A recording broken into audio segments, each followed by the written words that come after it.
these are the big footings, and then these are basically where the steel plates will go for the steel structure. They'll sit right on top of these.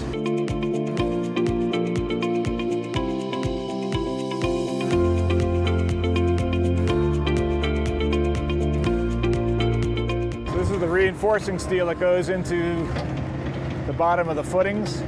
And they assemble these all out here, and then they'll put them, you can see putting them inside the bottom of the footing right here. And then they're going to pour the concrete right on top of that. And then it'll look like those finished footings over there.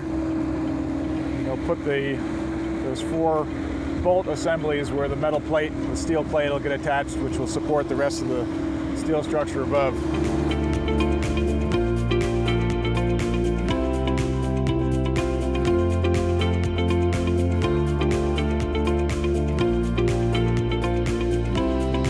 So they're getting ready to form up the concrete for the elevator shaft, and that plywood, what you see there is the formwork.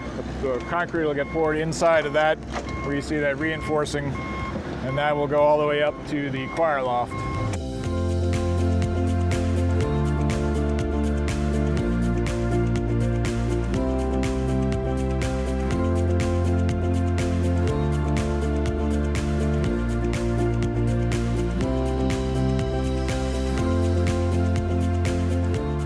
This right here, this is the masonry work.